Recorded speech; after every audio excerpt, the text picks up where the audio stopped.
Gejala yang dirasakan itu rasa kayak napasnya kok kayak nggak nyampe gitu, kayak antara tenggorokan sama paru-paru tuh kayak ada sekatnya gitu, atau yang rasa dadanya kayak dihimpit, kayak dijepit, rasa kayak napasnya pendek, kayak oh susah banget mau tarik napas tuh kayak berat banget gitu.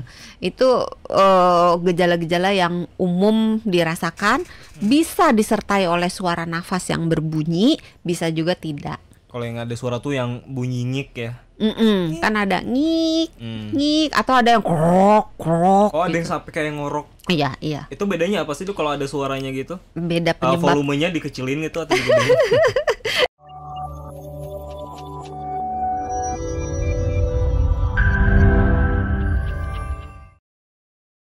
Berarti kita satukan suara dulu ya, karena kita Ya. malam hari ini akan ngebahas soal sesak napas. Sahabat Sonora, beda ya sama asma ya? Sesak napas merupakan salah satu gejala dari asma. Oke, salah satu gejala. Udah Ya. pasti ya kalau sesak napas. Maksudnya udah pasti salah satu gejala asma itu adalah sesak Ya, napas. ya. Pasti nggak mungkin ya yang penderita Tapi asma nggak napas dulu. sesak napas belum tentu asma. Oh gitu. Nah, kita satukan dulu suaranya dari ahlinya nih, Dokter Santi. Sebenarnya apa sih sesak napas itu, Dok? Karena kan masih rancu nih ya. Apakah ngos-ngosan itu sesak napas kah atau gimana? Sesak napas itu adalah perasaan sulit bernafas yang dirasakan oleh pasien, yang disebabkan oleh gangguan di berbagai tempat gitu, baik fisik maupun psikis. Gejala yang dirasakan itu rasa kayak napasnya kok kayak nggak nyampe gitu, kayak antara tenggorokan sama paru-paru tuh kayak ada sekatnya gitu, atau yang rasa dadanya kayak dihimpit, kayak dijepit, rasa kayak napasnya pendek, kayak oh susah banget mau tarik napas tuh kayak berat banget gitu. Itu gejala-gejala yang umum dirasakan, bisa disertai oleh suara nafas yang berbunyi, bisa juga tidak. Kalau yang ada suara tuh yang bunyi nyik ya. Kan ada ngik, ngik, atau ada yang krok, krok. Oh, ada yang gitu. sampai kayak ngorok. Iya, iya. Itu bedanya apa sih tuh kalau ada suaranya gitu? Beda penyebab. Volumenya dikecilin gitu atau digedein? Korslet di speakernya. Iya, sebetulnya belum beli speaker dia ya. Iya, speakernya ini kabelnya salah pasang. Emang ada pengaruhnya yang ada suara atau enggak? Kalau ada suara yang seperti anak kucing yang yang ngik, itu. mengik itu biasanya disebabkan oleh penyempitan jalan nafas, dan biasanya asma lah yang bertanggung jawab gitu, serangan asma. Dan ini mungkin kalau buat sahabat Sonora yang belum pernah merasakan sesak napas, itu nggak bisa memahami gitu. Tapi kalau pernah merasakan sesak napas, itu sesak napas yang pengalaman yang kayak mengerikan, menakutkan, bikin teror, karena kita rasa kayak dicekik gitu. Jadi memang untuk orang-orang yang menderita asma, memang kalau lagi kumat itu bisa dikatakan setengah mati gitu. Okay. Nah, kalau yang nggak ada suara biasanya karena dari apa? Sebenarnya kalau ditanya penyebab asma, macem-macem.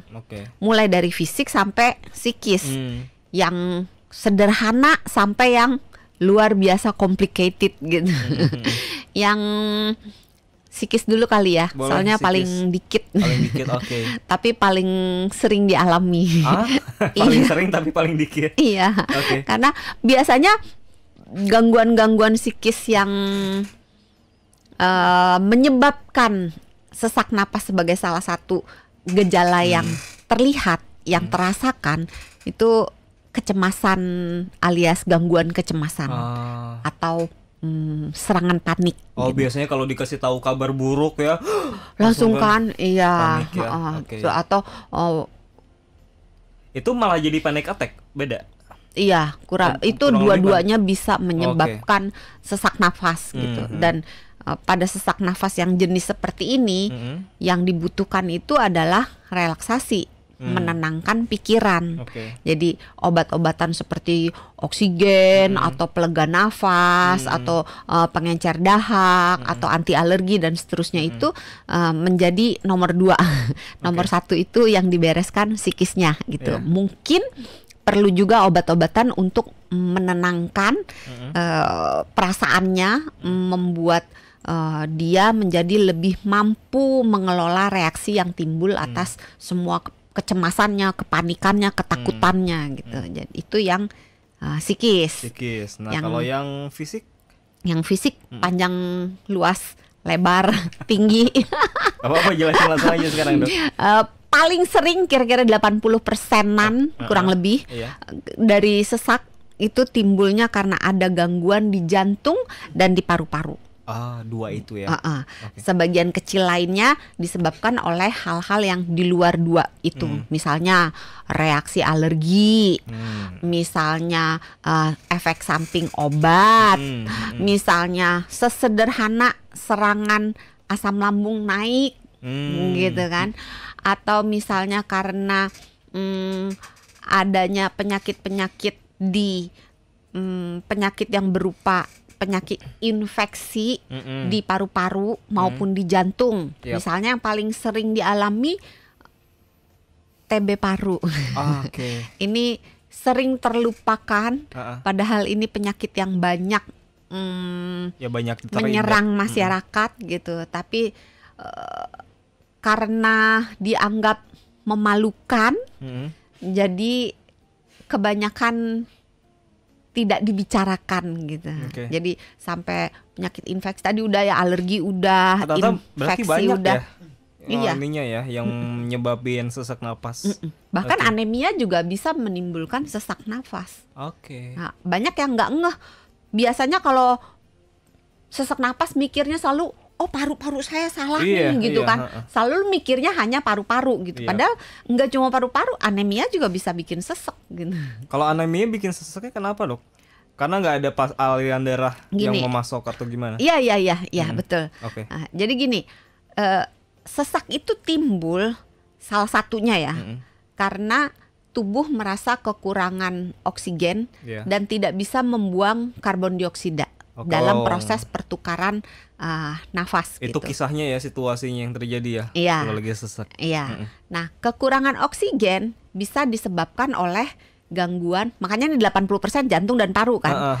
Karena si oksigen itu kan dipertukarkannya di paru-paru. Tapi yang memompa darahnya di jantung. Sehingga kalau ada gangguan di jantung, ada gangguan di paru-paru, menyebabkan sesak nafas.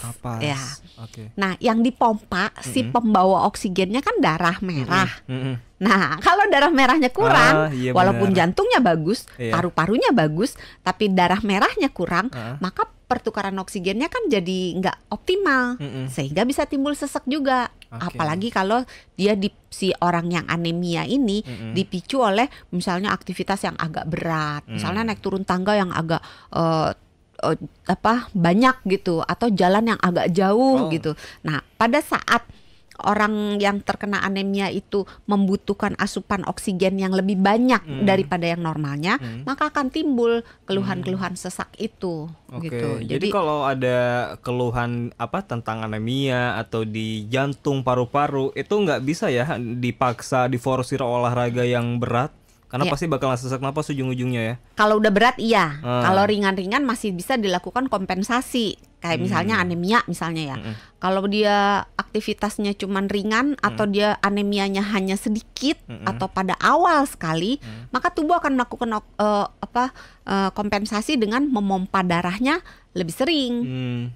Jadi mungkin kalau diberikan analog kayak si sel darah merah ini mungkin seperti truk yang bekerja ngantar sembako dari pusat, dari Bulog lah katakan ya, ke seluruh provinsi di Indonesia gitu. Nah, mula-mula truknya mungkin 100, maka sekali kirim semua sembako sudah tersebar merata di seluruh Indonesia. Tapi kemudian truknya ini mengalami gangguan sehingga mungkin 40 truk mogok misalnya, atau 40 truk ini nggak bisa dipakai, sisanya kan tinggal 60. Maka yang terjadi apa? Ya macet, bolak-balik kan si truknya ini yang karena dia harus menggantikan si 40 yang nggak ini. Nah, itu sama seperti sel darah merah. Kalau sel darah merahnya jumlahnya menurun, maka si jantung harus memompa darahnya itu bolak-baliknya lebih sering, supaya tercukupi kebutuhan oksigen di seluruh tubuh kita. Nah, makanya orang-orang yang anemia jangan anggap enteng. Pikir cuman kurang darah dikit doang, nggak apa-apa lah. Nah, itu efek jangka panjangnya kan bisa mengganggu si jantung. Mungkin karena jantungnya mompa terus kan. Gak dirasain sekarang mungkin ya, tapi untuk yang kedepannya pasti perlahan tapi pasti akan menyebabkan gangguan jantung kalau tidak ditangani dengan baik.